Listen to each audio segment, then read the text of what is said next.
Bismillah.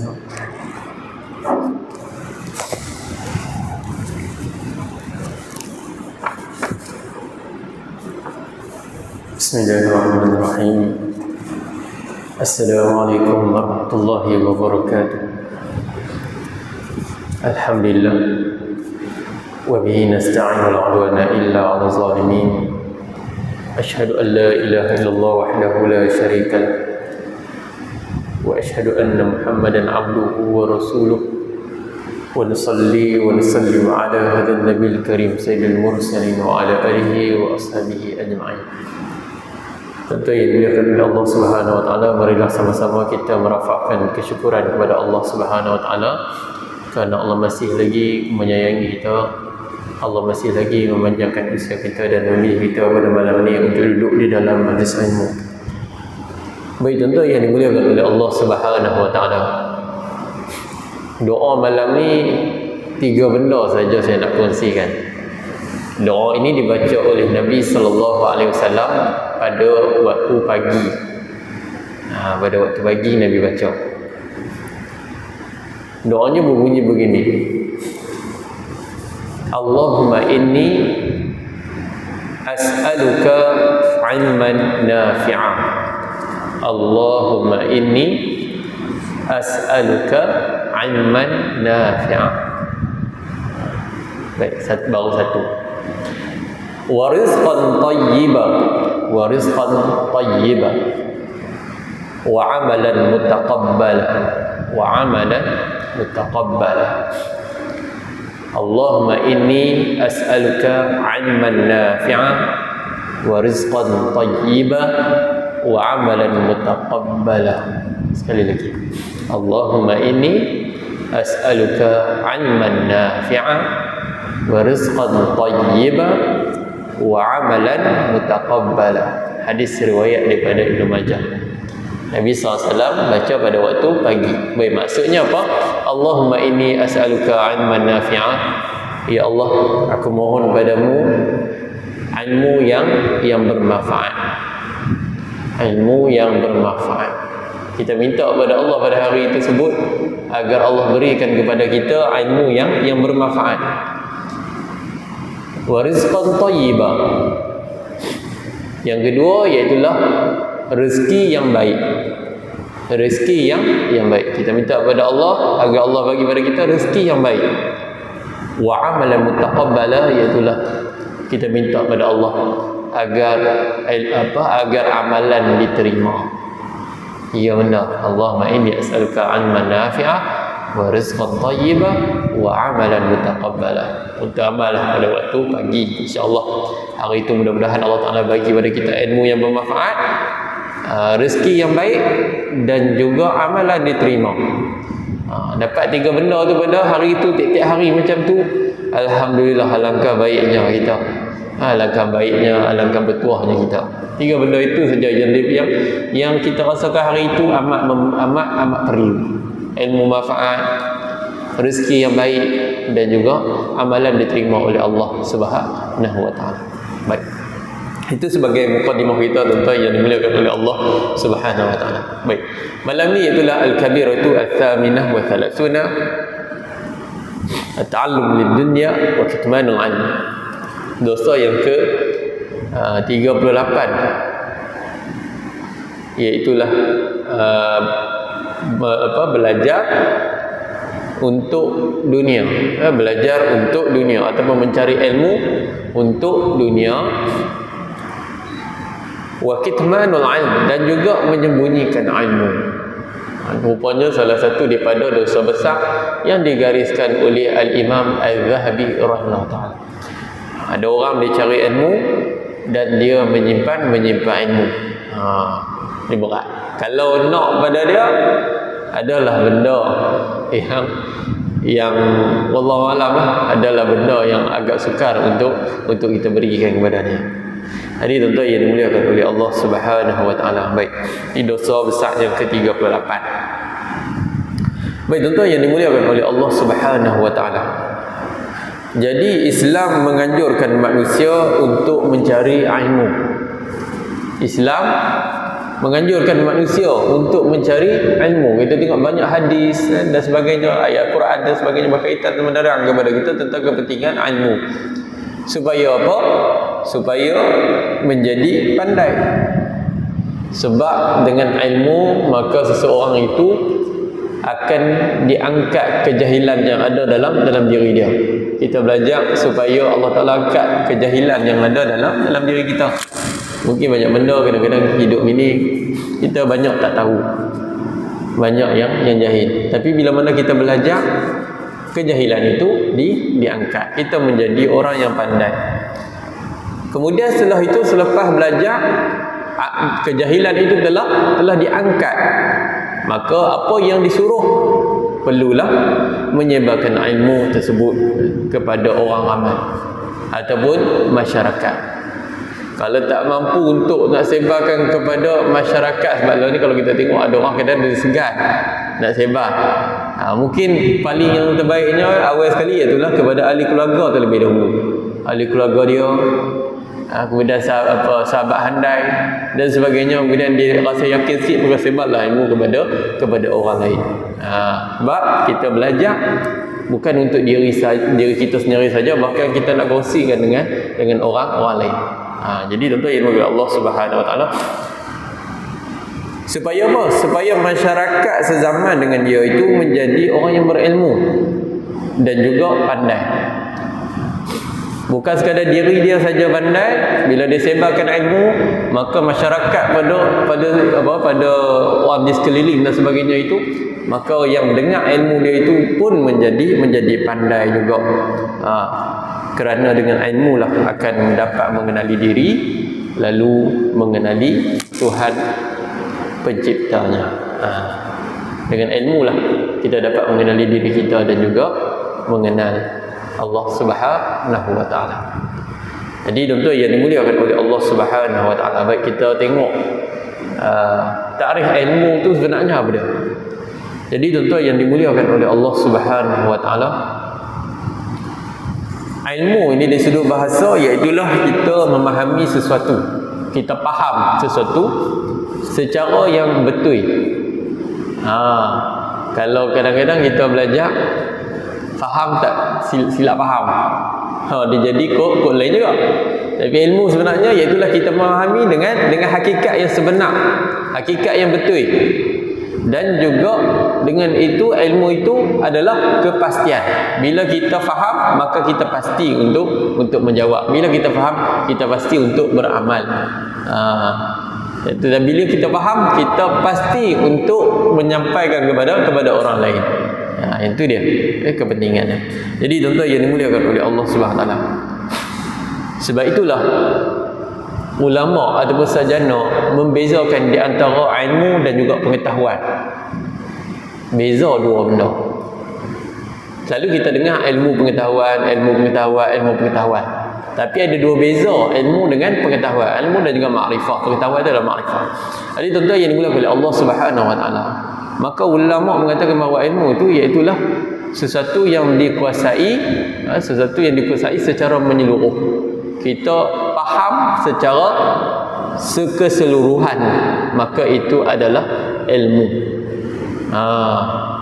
Tapi kalau kita faham sikit-sikit, 50% saja faham daripada 100 ataupun 80%, tak jadi 100%. Kalau kita faham 100%, maka sesungguhnya kita telah mendapat ilmu.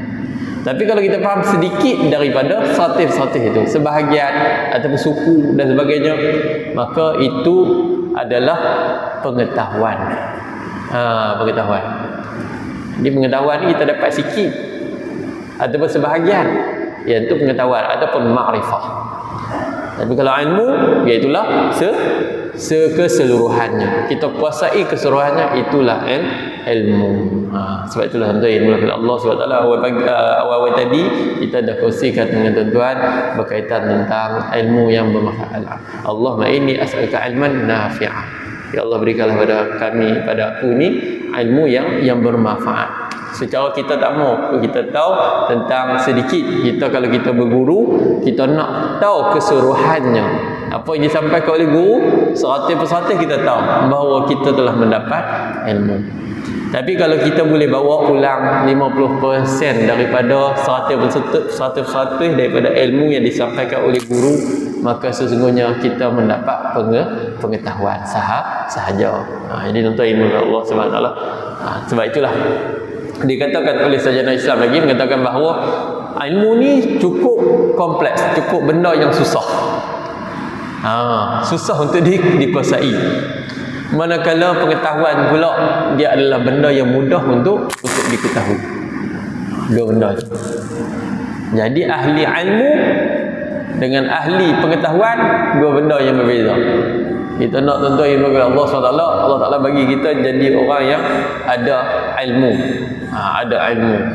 Dan juga kalau pengetahuan saja ada sedikit daripada ilmu. Jadi kita nak keseluruhannya. Sebab tu kita minta pada setiap pagi, Allahumma inni as'aluka ilman nafi'an. Seperti mana kita kongsikan pada sebentar tadi. Jadi tuan-tuan yang dimuliakan oleh Allah Subhanahu Wa Taala. Jadi makna ilmu dari segi istilah pula. Maka pembahagian ilmu di dalam Islam, perkataan ilmu di dalam Al-Quran dan juga As-Sunnah didatangkan secara mutlak tanpa batas, merangkumi segala ilmu yang manfaat. Jadi ilmu ni tidak terbatas, merangkumi semua yang bermanfaat, itu adalah ilmu. Al-Quran dan hadis tidak membataskan sesuatu ilmu sahaja. Tapi segala yang memberi manfaat itu adalah ilmu. Segala yang memberi manfaat itu adalah ilmu. Merangkumi setiap ilmu dan berguna sama ada pada agama dan juga dunia. Apa saja ilmu yang bermanfaat, sama ada ilmu tu mendatangkan kebaikan kita di dunia dan juga kebaikan kita di hari akhirat. Itu adalah ilmu. Dan ada pun sarjana Islam membahagikan kepada kita bahawa ilmu itu terbahagi kepada dua. Terbahagi kepada dua. Ilmu ni dia ada dua. Yang pertama ilmu asy-syar'iyyah. Yang kedua ilmu al-hayah, ilmu kehidupan. Ilmu syar'iyyah dan ilmu hayah atau kehidupan. Ilmu lil hayah untuk kehidupan. Baik, kita tengok satu-satu. Ilmu syar'iyyah ni iaitu ilmu di mana diperlukan oleh manusia bagi mengenal Tuhan dia. Ilmu syar'iyyah adalah ilmu yang diperlukan oleh manusia untuk dia kenal Tuhan dia. Dan apa lagi? Dan memperbetulkan ibadah dia. Betulkan ibadah dia. Seperti mana apa? Seperti mana fiqh, seperti mana usul, fiqh dan usul, akhlak, al-ulum Quran, Al-Quran dan sunnah, akidah, dan apa saja yang terkait untuk mempelajari dan memahaminya. Ilmu untuk bila mana kita belajar fiqh, maka kita pasti akan dapat memperbetul ibadah kita. Bila mana kita belajar akidah, kita akan membuatkan kita ini menjadi menghambakan diri kepada Allah Subhanahu Wa Taala, mengenali Allah Subhanahu Wa Taala. Bila kita belajar sunnah, kita tahu macam mana cara hidup baginda sallallahu alaihi wasallam dan kita boleh praktik apa yang diajar oleh Nabi sallallahu alaihi wasallam. Dan macam-macam lagi. Ada juga ilmu ini juga dikatakan ilmu syariah, ilmu syar'iyyah, iaitu ilmu bahasa dan kesusastraan. Bahasa dan kesusastraan juga masuk ilmu syar'iyyah. Orang yang belajar bahasa dan juga sastra. Sebab dalam Quran juga ada elemen-elemen sastra, ilmu balaghah dan juga sebagainya. Jadi tuan-tuan yang dimuliakan oleh Allah Subhanahu Wa Taala, itu pun terkait. Dan juga sejarah. Sejarah adalah ilmu syar'iyyah. Sejarah, kita nampak sejarah macam ilmu dunia, tapi sebenarnya sejarah juga termasuk ilmu syar'iyyah. Sebabnya di dalam Al-Quran dikatakan oleh ulama 60% ke 70% kalau tak salah saya, dalam Quran yang kita belajar kebanyakan adalah berkaitan tentang sejarah umat-umat yang terdahulu. Umat-umat yang terdahulu banyak diceritakan di dalam Al-Quran, bahkan berulang-ulang dalam surah Hud, contoh dia, dalam surah-surah yang lain, surah Baqarah pun ada juga, dalam surah-surah yang lain-lain walaupun berbeza-beza dan sebagainya, tapi diceritakan itu juga tentang umat-umat yang terdahulu. Ada juga sejarah di dalam Al-Quran agar supaya kita dapat pengajaran. Jadi tuan-tuan yang dimuliakan oleh Allah Subhanahu Wa Taala, ibu-ibu dan ayah sekalian, berkaitan tentang ilmu sejarah ni, maka baru-baru ni saya pergi ke Thailand, pergi rombongan menjejak peninggalan Melayu. Memang saya minat benda-benda yang pelik-pelik itu, nak tahu tentang bangsa dan agama. Jadi banyak dah saya pergi ke tempat-tempat yang macam contoh dia ada satu masjid di Kemaman, Terengganu. Saya pergi. Seni bina dia seni bina lama, masih kekal pada hari ini dan beratapkan senggora. Atap senggora ni atap yang sekepin-sekepin ni, tuan-tuan akan boleh search dalam internet. Kemudian kita tengok di Kampung Laut pun ada juga, ada satu masjid di Patani tu. Usianya lebih kurang juga Kampung Laut punya masjid. Sudah tua. Dan atap pun lebih kurang saja. Kebanyakan masjid-masjid zaman dahulu ni dia pakai atap senggora tu, atap senggora. Dulu masyhurnya kata ahli sejarah Patani tu, dia kata saya tanya dia, banyak tempat yang saya pergi atap senggora ni mesti ada. Contoh dari Kelantan dan Terengganu dan sebagainya. Dia kata asalnya atap-atap ni yang famous dia tu adalah di Senggora, tapi di Patani pun ada atap-atap tersebut. Itu pun kita tengok dari segi binaan. Yang lain-lain kita tak tengok lagi. Contoh yang dimuliakan oleh Allah Subhanahu Wa Taala, ibu dan ayah sekalian, banyak benda yang saya belajar sepanjang perjalanan ke sana. Saya beruntung, alhamdulillah Allah Taala temukan dengan seorang tu yang pakar sejarah Melayu, ataupun presiden ketua pusat pemulihan seni budaya dan sejarah tempatan wilayah sempadan selatan Thailand. Nama dia Baba Ismail Ishak. Tuan-tuan boleh tengok dari YouTube. Dia kaji sejarah hampir lebih kurang 40 tahun. Hebat dia, memang cukup hemat. Dengar Khalid, saya Khalid tu sampai nak katakan, saya rasa macam tak ingin lagi nak pergi ke sana tu, nak pergi dengar dia punya cerita bahasa Melayu. Cukup hebat dalam kepala dia saja. Jadi tuan-tuan yang dimuliakan oleh Allah Subhanahu Wa Taala, 40 tahun buat kajian tentang sejarah merata.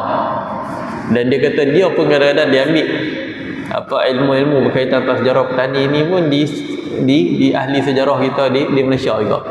Kadang-kadang kalau dia tahu, kalau seorang itu tahu tentang maklumat berkaitan tentang sejarah petani sampai ke mana, Cangkat Jering pun dia pergi. Belah-belah Perak dan sebagainya, mana saja, Kelantan ke apa ke, semuanya pergi belakang nak cari tentang sejarah petani. Siapa yang ada simpan bahan tersebut. Cukup hebat lah tuan-tuan yang Allah SWT. Jadi Baba Ismail Ishak, dia kata dia nak main Kedah, nanti dia kata dia nak hidup saya. Wallahualam. Kalau ni mungkin tuan-tuan kalau ada masa tu, ada kosong ni, saya bakal majlis pokok dah boleh selit main ke Masjid Bangul ni. Tua dah dia, saya tak tahu dia 70 lah berapa. Kira permata lah, permata sejarah. Tentu yang dimulakan oleh Allah Subhanahu Wa Taala. Saya kagum mereka punya orang panggil usaha mereka.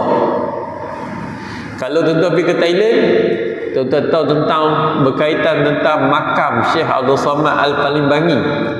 Mungkin ibu-ibu dan ayah sekalian baca kitab Hidayatus Salikin ataupun Sirrus Salikin, berkaitan tentang tasawuf yang dikarang oleh Syekh Abdul Samad Al-Palimbangi. Ulama yang hebat, kitab lama. Dia meninggal lama dah. Mereka buat kajian, Baba Ismail ni dan juga tim dia ni buat kajian nak tentukan kubur itu, kubur Syekh Abdul Samad Al-Palimbangi ambil masa selama 8 tahun. Bukan PPP ni ikut tempat makam Syekh Abdul Samad Al-Palimbangi dah 8 tahun ambil kajian. 8 tahun pi jumpa apa ulama-ulama di petani dan sebagainya, lalu kali barulah depa putuskan inilah tempat yang sebenarnya Syekh Abdul Samad Al bagi makam dia. Lah ni kalau doktor pi mungkin ada guru yang bawa inilah makam Syekh Abdul Samad bagi ni, hasil daripada jasa daripada pok-pok ataupun sejarah ahli sejarah apa petani ni.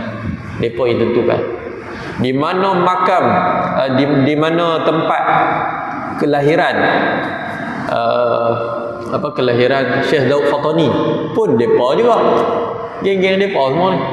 Kita lebih kita sonok bagi kita bicara tempat-tempat sejarah yang ditinggalkan oleh para ulama dan sebagainya. Jadi tuan-tuan yang dimuliakan oleh Allah Subhanahu wa taala, dulu ulama dulu dia bukan hanya sekadar mengajar, menulis kitab.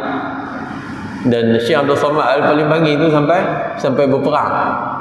Berperang pada ketika dulu ikut sejarah, berperang kan dengan Siam, tentang Siam pada satu ketika dahulu, dan syahid dalam peperangan tersebut. Biasalah zaman dulu punya ni, badan di situ dan kepala di tempat lain. Jadi tuan-tuan yang dimuliakan oleh Allah Subhanahu wa taala, ibu dan saya, itulah berkaitan tentang sejarah. Kadang-kadang orang tak minat sejarah. Orang kata apa mengaji sejarah ni semuanya umat-umat terdahulu punya cerita. Sebenarnya dalam Quran dijelaskan juga cerita berkaitan tentang umat-umat terdahulu supaya umat-umat pada hari ini boleh mengambil pengajaran daripada apa yang berlaku pada umat-umat yang terdahulu. Tidak, Quran tidak ceritakan, Allah Ta'ala tak ceritakan tentang umat-umat terdahulu dan nasib mereka itu. Jadi tuan-tuan yang dimuliakan oleh Allah Subhanahu wa taala, saya setujulah apa yang dikatakan Baba Ismail Ishaq tu. Dia kata dia bawa tentang satu kata-kata ahli sejarah Fatani, tak saya. Nama dia apa? Wan Ahmad. Wallahu a'lam, lupa dah nama dia. Dia kata manusia yang tidak mempelajari sejarah pasti akan tersesat di dunia. Kita fikir betul juga apa dia kata. Ayat falsafah. Manusia yang tidak mempelajari sejarah pasti akan tersesat di dunia ni. Bila kita tengok balik dalam Al-Quran, betul juga. Al-Quran menceritakan tentang kaum Nabi Lut alaihissalam, bagaimana mereka mengingkari perintah Allah buat LGBT punya perkara itu sesama jenis. Kalau Allah turunkan azab tentang tanah-tanah yang terbakar timpa kepada mereka. Dan macam-macam lagi yang ditimpakan kepada kaum-kaum terdahulu. Jadi tuan-tuan yang dimuliakan oleh Allah SWT, bila kita tengok di situ, orang yang ada, yang faham tentang sejarah di dalam Al-Quran, dia pasti tidak akan menyokong LGBT itu. Dia pasti tidak menyokong hubungan sesama jenis. Malah dia juga akan menentang dan membenci di dalam hati dia berkaitan dengan perkara tersebut. Kalau dia belajar sejarah, okey, dia akan tengok dalam Al-Quran kaum-kaum yang lain yang telah dimurkai oleh Allah dan sebagainya. Jadi tuan-tuan yang dimuliakan oleh Allah Subhanahu wa taala, jadi ajaklah anak-anak juga berkaitan tentang sejarah, kerana dia adalah merupakan salah satu ilmu syar'iyah. Jadi tuan-tuan yang dimuliakan oleh Allah Subhanahu wa taala, ibu dan sekalian, banyak pada hari ini barang-barang lama tidak kita simpan. Bahkan orang takut nak simpan. Takut dalam barang-barang lama ni ada penunggu ke apa kan, dia tak tahu Allah. Takut lagi kata ni apa ni kerih ke apa kan, ni ada benda apa kan. Jadi ada yang macam tu. Itu ada orang beranggapan dengan begitu. Sebab itulah macam-macam yang kita tengok dah hari ni. Nak cerita kepada anak-anak berkaitan tentang, kita cerita semudah teknologi, perkembangan teknologi. Zaman dulu punya telefon dengan zaman lah punya telefon cukup beza. Saya ingat telefon zaman dulu tu, kalau baling kepala lembu tu, saya rasa berdengung kepala dia tu, berat sak. Dan pada hari ini lain, cukup beza. Kita nak kata tentang dulu ayah macam ni lah telefon yang guna. Lah ni tengok hampa zaman hampa ni bina bersyukur ni, perkembangan dah, perkembangan ilmu ni, teknologi yang Allah Taala bagi ni cukup hebat. Apa ada WhatsApp dan sebagainya. Jadi tuan yang boleh pada Allah Subhanahu Wa Taala yang berkasihan. Tapi ke mana telefon tu? Kita tak simpan, hilang. Barang ni contoh. Tapi kalau simpan lagi bagus. Nampak macam benda lama, tapi akhirnya dibuang. Tak ada kenangan. Tapi 100 tahun telefon tu jadi berharga. Silap-silap bang ni jual balik tu mau beribu bang. Macam motor Vespa lah. Motor Vespa kan kancil. Dulu tak ada lampu padang pun lah. Ni pakai duit cari kancil lah. Dia tuan yang diberi oleh Allah SWT. Al-Quran terdahulu. Masuk sikit Quran. Cerita contoh dia. Al-Quran saya ingat zaman-zaman ibu-ibu dan ayah sekalian, dengan Quran zaman law ni, dia punya percetakan dia berbeza. Percetakan dia berbeza. Mungkin zaman dulu Quran Majid tu tebal-tebal hurufnya, dengan sekarang dengan Rasam Osmani. Nampak cetakan yang sekarang ni cantik dan sebagainya. Dulu punya cetakan, kalau kita simpan lagi Quran lama tu, dia nampak jadi kuning-kuning lah. Baik. Kalau kita simpan, kita tak lupuskan, ada kebaikan dia. Kita boleh buktikan kepada anak cucu kita bahawa Al-Quran itu walaupun telah berzaman lamanya, dia pasti tidak akan berubah surah, susunan, ayat dan sebagainya. Dia adalah Al-Quran yang sama. Jadi besoklah budak-budak ni dia suka bukti. Kalau sembang aja dengan dia, dia kata betul ke ni tok orang cerita ni. Dia main kot tu. Lepas tu betul ke? Jadi bila ada benda tu, dia akan rasa dia percaya. Mungkin tuan-tuan ada gambar ibu-ibu daya sekilas mungkin sempat hidup zaman Jepun kita kan.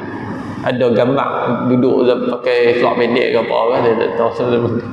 Lepas tu bawa kelak gambar tu, kemudian zaman tu memang selak-selak jenis macam tu. Kemudian tengok balik. Bila cerita pada cucu akan rasa minat untuk tahu.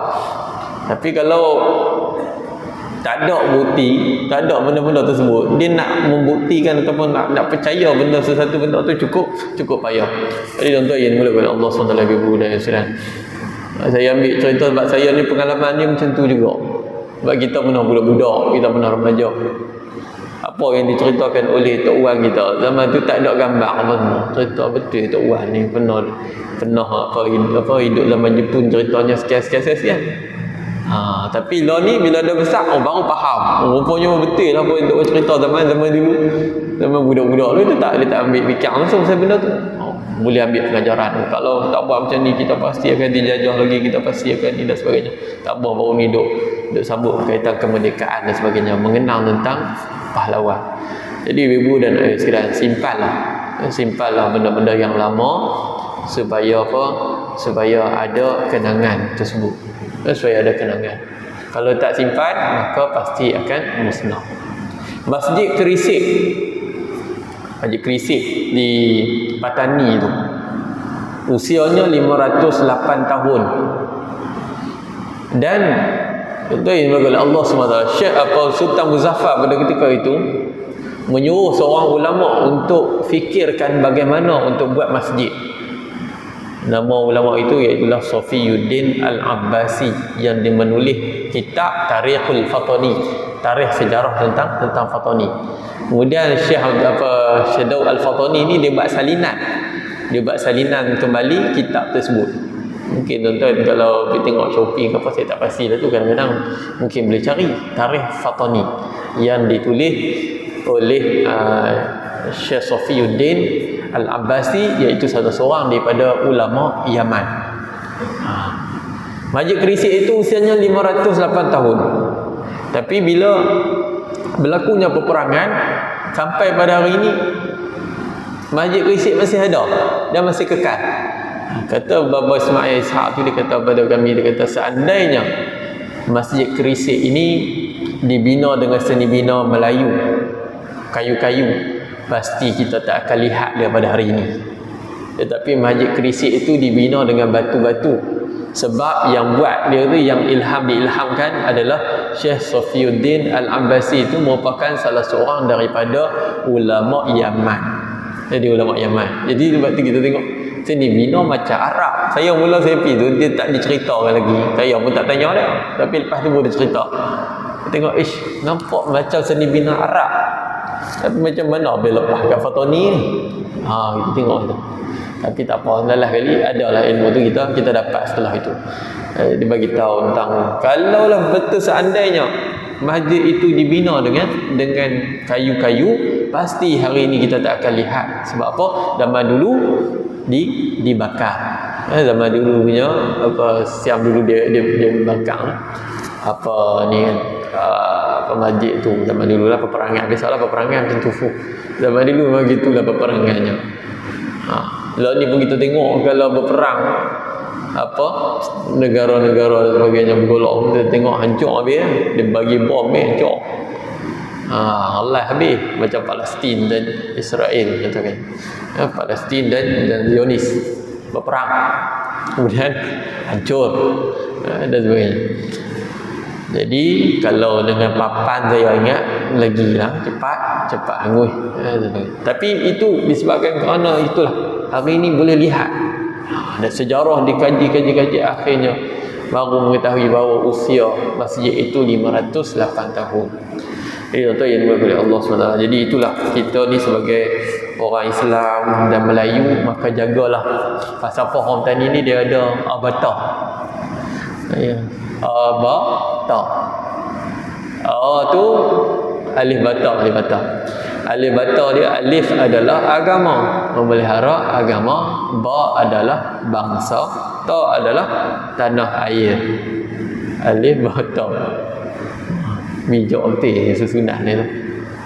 Agama, bangsa dan tanah air. Alif bata. Itu apa? Dan sampai hari ni ada sejarah dia.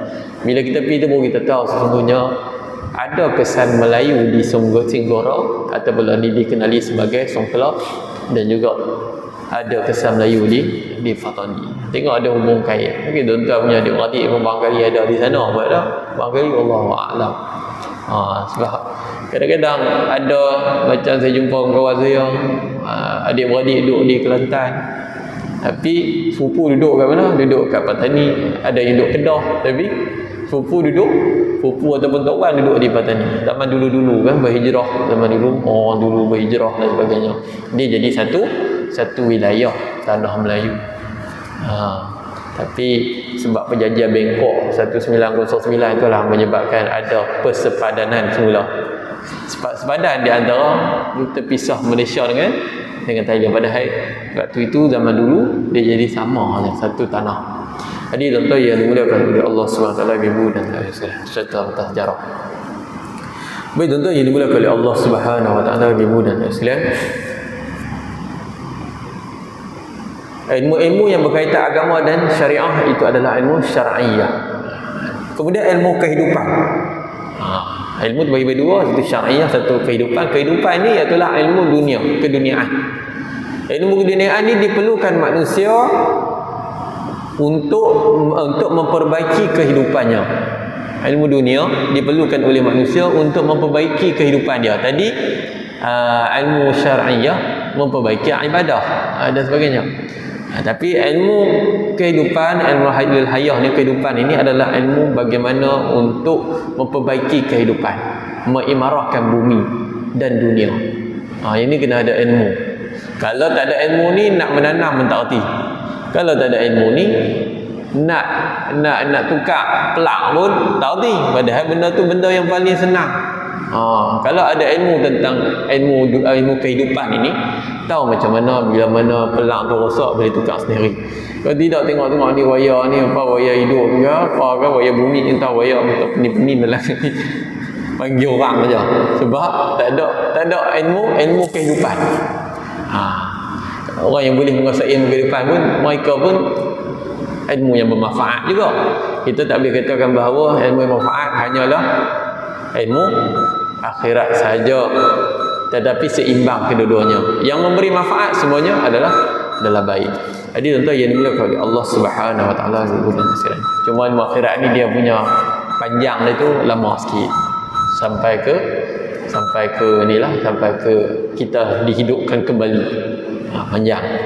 Jadi tuan-tuan yang dimulakan oleh Allah SWT, ilmu-ilmu ini seperti mana penemuan ekologi alam semesta, ilmu perubatan, ilmu kejuruteraan, ilmu astronomi, ilmu kimia, fizik, geografi, semua tu, sains tumbuhan, binatang dan seumpamanya, itu adalah ilmu yang diperlukan manusia di dalam kehidupan. Ilmu geografi tak ada, susah juga, tak tahu untuk nak membaca peta. Tapi mana-mana orang bayar. Orang dulu dia boleh tahu, tak ada kompas pun, tapi boleh keluar hutan.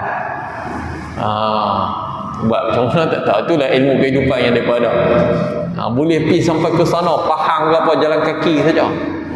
Boleh ke sana ke sini. Waktu tu tak ada kereta, tak ada GPS apa semua ni, tapi boleh sampai masuk lautan, boleh keluar, boleh balik ke kampung halaman.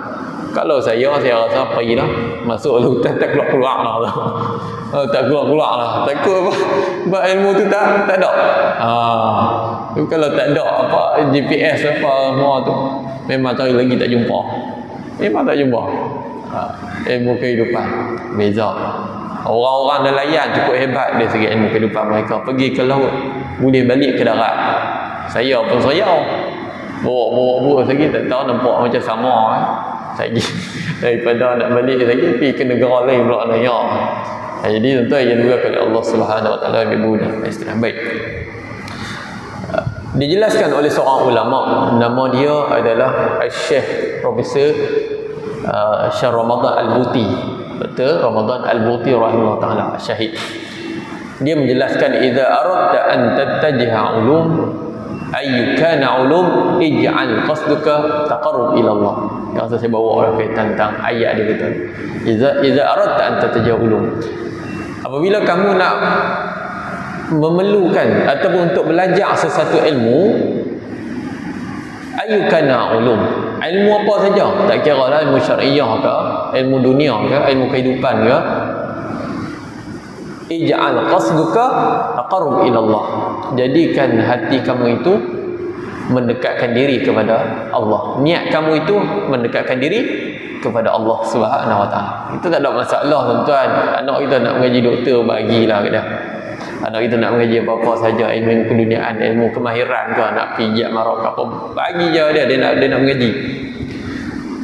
Sebab itu adalah ilmu, kedua-duanya diperlukan. Ilmu akhirat pun diperlukan, ilmu dunia juga diperlukan untuk memperbaiki kehidupan. Jadi bagi je dia. Cuma pesan satu saja, bapak tak kisah anak mengaji apa pun, anak mengaji yang nu ke yang ni ke, bapak tak kisah. Yang penting apa yang hang mengaji adalah mendekatkan diri hang dengan Allah Subhanahu Wa Taala. Itu yang paling penting, untuk kita sampaikan kepada anak-anak cucu kita. Itulah yang paling penting sekali. Jadi tuan-tuan yang dimuliakan oleh Allah Subhanahu Wa Taala, ibu dan saudara, ni tu baru mukadimah tu yang kita tak masuk lagi sebenarnya.